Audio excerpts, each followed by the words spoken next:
Right, a very warm welcome back. If you've just joined us, we're talking Home Affairs today and the amendments to the immigration rules that were announced on the 26th of May 2014. They've come into full effect now, and a lot of you have already experienced some of them over time. We've been having a conversation with the Minister of Home Affairs, Malusi Gigaba, just before the break. He explained in broad terms why the need for the rules and what immigration for development means, and some of the initiatives that his department has put into play for us to be proactive with immigration policy.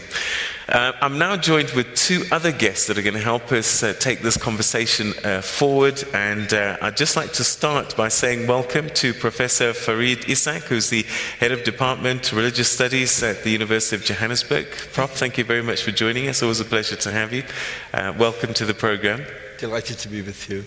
And next to you is Braam Hanekom, who's director for an organization called People Against Suffering, Oppression and Poverty, and shall be referred to as PASSOP, not be careful, but rather PASSOP, the People Against Suffering, Oppression and Poverty. Braam, thank you very much for joining us and welcome.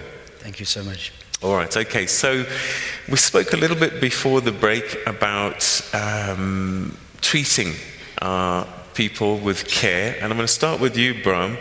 Operation Fiela, your thoughts, because there's been two schools of thought here. Some people are saying we needed to do this to clean up crime and so on and so forth. Human rights lawyers have been saying, hang on, some of the things that are being done are not great.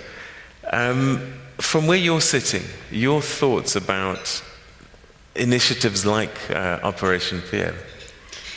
Well, I think it's extremely difficult. Government has been put under huge pressure by communities who rightfully so are frustrated by crime on a day-to-day basis.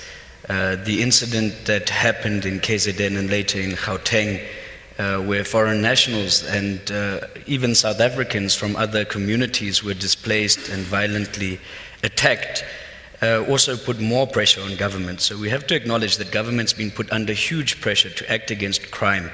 Now, in any operation that clamps down on criminals, immigrants will be part of the community. The timing of the operation is somewhat predictable in that government does need to act and they're under pressure to act. The question that civil society have been asking is there a disproportionate amount of focus on foreign nationals or not? And I think that's the frustration where civil society is coming from.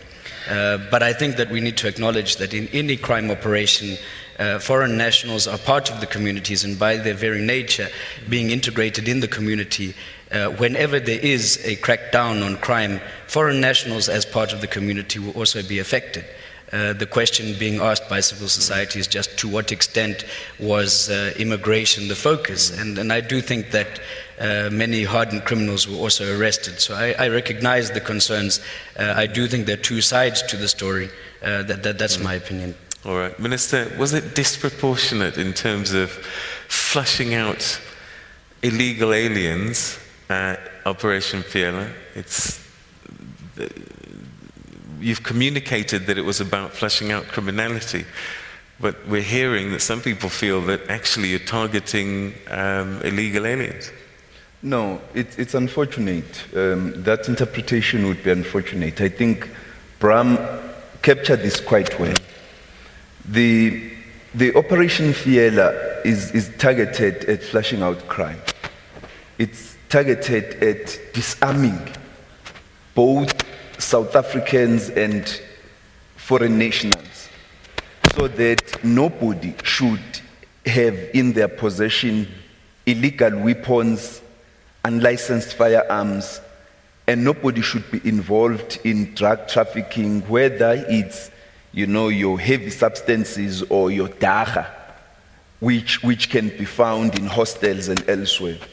Remember that Operation Fiela started in hostels where South Africans reside. And it's gone to a number of areas. It's gone to Umsinga, it's gone to Sunnyside, where both South Africans and immigrants live, It's gone to Pretoria Central, where both South Africans and immigrants live. There is no place in South Africa which is a preserve of foreign nationals. Every bit of South Africa is South African territory. Doesn't matter who lives there. And when we go there, our aim is to find out who are involved in crime, and in the process, who are undocumented, so that they can be repatriated. The operations against undocumented migrants are ongoing at Home Affairs. We didn't need Operation Fiela to implement them. We've already been undertaking them. That's why we have the Lindela Repatriation Center, and it's always full on a daily basis.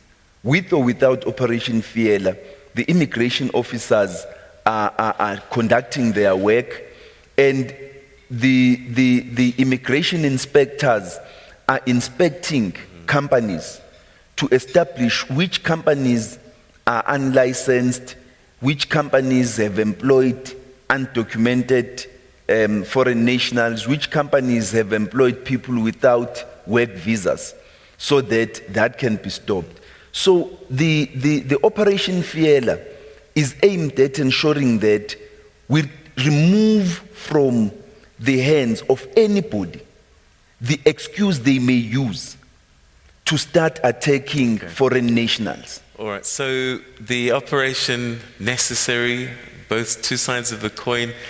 Were there any human rights abuses or challenges in executing the operation itself? We saw images on TV that looked quite heavy in terms of the way people were woken up in the middle of the night and paraded and that kind of thing.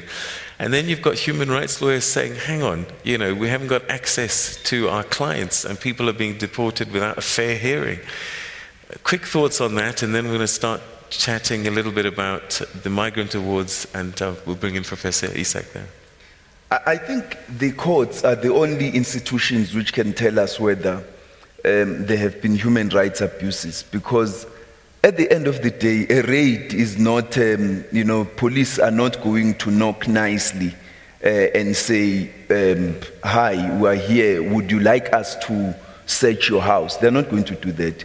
It's a raid, and by its nature, it uses an element of limited force, and the police know how to conduct these raids without abusing the human rights of people. I think where human rights abuses have been have taken place, the people concerned, not the people watching the news on TV, are the ones who are entitled to complain. And I think human rights organizations have a right to come forward and say we need access to the people who've been apprehended, and we need access to the cases so that we can also monitor if there have been any human rights abuses. I think the police have conducted themselves with great restraint, understanding the pressure and the focus of our nation. We wouldn't want these to be used by anybody as an excuse to target foreign nationals. Neither would we want it to be used as an excuse to target hostel dwellers or any other